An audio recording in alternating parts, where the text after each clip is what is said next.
And a warm welcome back to all of you who are still attending and listening to us. And I see that the workshops were a good starting point now to continue our discussion. Okay, so now we have about half an hour to just wrap up what were the key points in these workshops. So please take your seats and we have some nice conclusions, thematic ones to hear.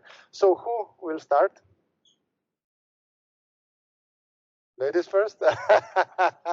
Let's start from the first workshop, maybe it's easier. Okay, please.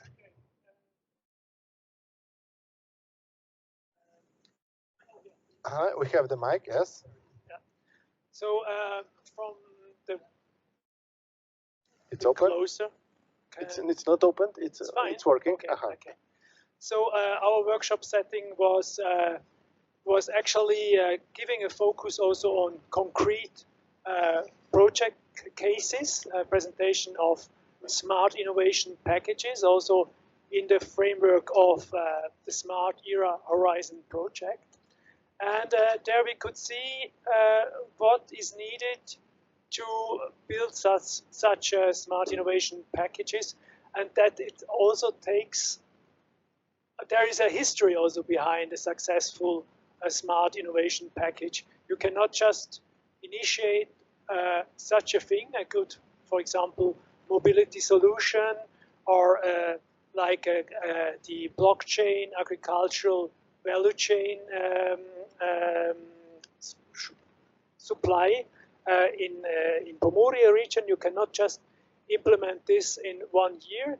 There is a history behind, a preparation phase behind. Also the history of the Smart Village partner.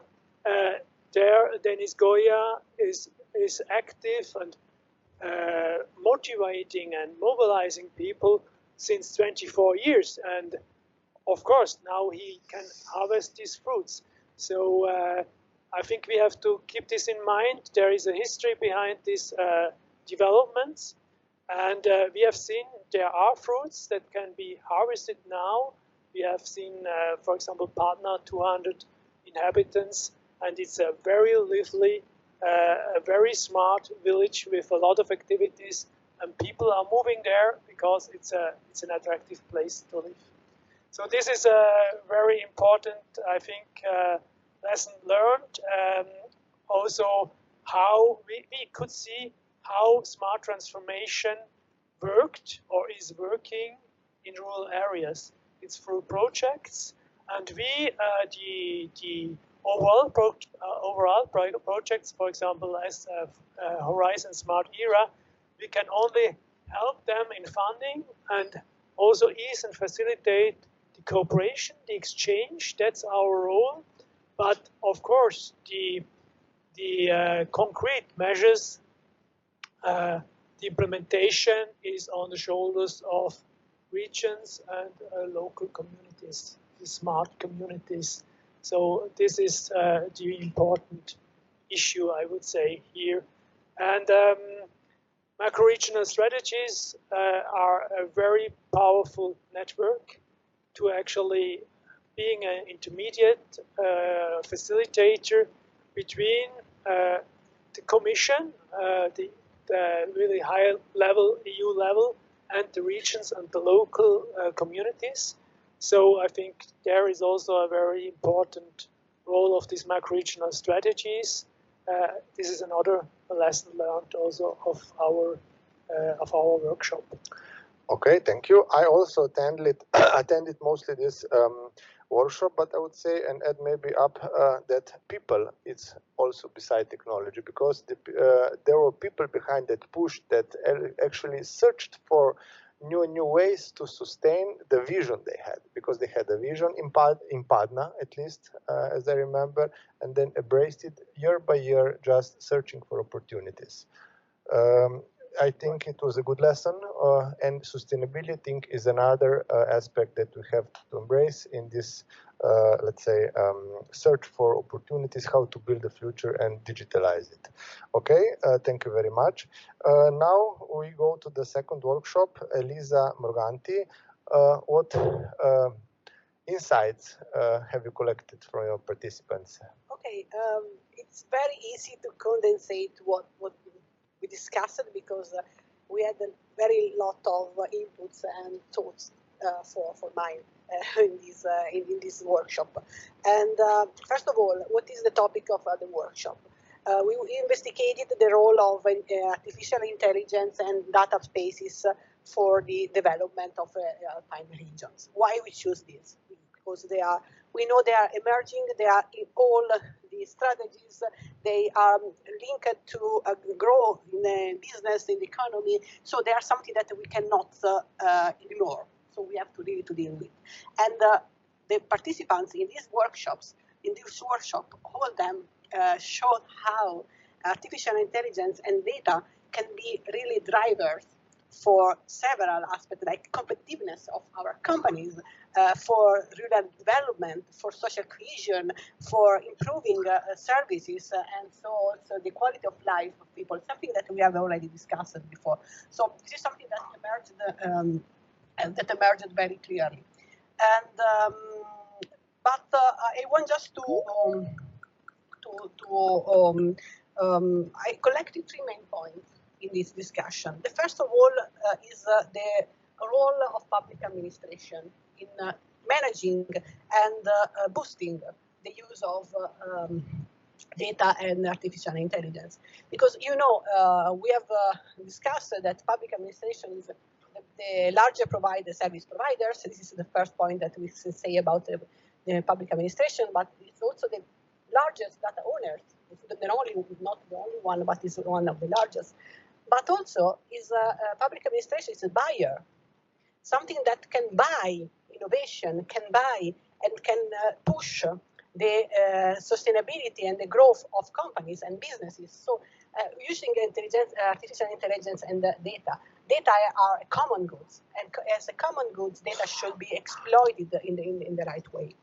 But to do that, the second point that we discussed is trust, because artificial intelligence come with, also data managing come with a lot of challenges and problems related to this. So, you know, I don't have to repeat this, but we all know about confidentiality, privacy, GDPR, bias, and the consumption of energy, and so environmental problems. So obviously there is really a problem, and they are quite new. That's true. We have seen that. I think that in 2 months, I don't remember, ChatGPT reached 100 million of users. So we know it's new, but very widely used. So one of the important things is to increase trust. And how it can be done? There are several ways. First of all, is to regulate them. So that's why the European Commission is investing a lot in the regulation of AI, so people can trust on that. Second one are competence and skill. We should increase competence and skills. Third one is to create the right infrastructure to help people to really can be base their life and their business on this point. And the fourth point I don't remember now, but there is another. And then, yes, and another one is to enhance the quality of the data and the governance of the data, so that we can always be sure that we are using the right one. A third point, the third point that I listed in my list is that these 2 topics, like digitalization in general, but these 2 topics really need strong synergies and collaborations between different actors in the territories, because they come with a different concept of value chain in this case. We are dealing with networks, data networks, AI networks, so something that is go beyond the linear approach that we are following until now, but it goes also beyond this. So we really need the strong collaboration and effort to this point. the last sentence that I want to say, I really loved. At the end, we had the Chiara from the Youth Council, Youth Council, that asked, unfortunately, only a couple of questions, but we will remain on that. And I really love one of the answers that we had from the Commission. This say that what we are doing also in this digital out of conference is really linked to the right to stay and the right to move and choose which place to stay, and this is the opportunity to do that. Okay, thank you very much. You spoke a lot about trust, but probably this comes from threats, potential threats that affect, that come from AI. Have you also mentioned this aspect a little bit in the discussion? Yes, we say that we somehow consider that as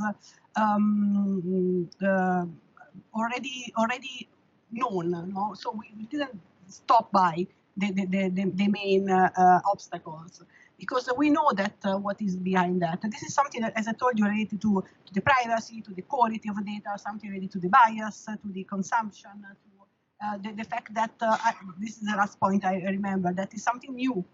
So obviously, when it's something new and this is exploding so fast, obviously it produces some fear, some resilience to the change, and that's why this needs to be accompanied by certain initiatives that comes from bottom up, top down, and also bottom up, to really make people to trust these new technologies. So this is, I think, some of the main challenges that are about that. So you have seen ChatGPT or the other generative AI solution that I think all of us are using for some reason, or trying, or maybe experimenting somehow. It really depends the answer on how you write the prompt, or which kind of data you are using. So one of the solutions that also the director of Trentino Digitale expresses the use of AI on the edge, so to create your own data set or data space of quality data that you can use and to be sure that it respects the privacy, it respects all the boundaries, and it respects the quality of what you are producing. Okay, so very interesting. So let's see now how we can maybe find some synergies also with the last workshop or the first one. So now, Annalisa, what's insights maybe your group came to in the discussion you made? So our group made something different because we are a cross-cutting group. So we put together two main elements. The one is the digital transformation and transition, but the other one on the other side are skills and competencies and new jobs for mountain areas that are the main concept. So we try to put together these two elements, and because we don't want to feel disconnected. I like this expression that Cassiano Illuminati used, because they start very early to be connected, to have this digital potential development in their area. And this is the words that we should hear all over in the Alps. And because the digital potential can drive innovation, but can combine tradition and modernity, but can teach us that multi-activity jobs are something that come direct from the past, and that we have to translate in the new world using the digital tools and instruments. As AI, that really, it's not intelligence we learn in our group, but it's something different. And this is important for trust, because if we use and we explain the word, probably it's much more clear why we should have fear of AI. And the other point is that we learn that if we combine local community, as Peter said before, with digital instrument, we can be very creative. And the example of the basis experiences, as well as the other one in France, are really this. You can experiment your idea. So this concept to can experiment something new is something that can be a very interesting slogan for young people. Putting together, we trust again. We should trust in young people.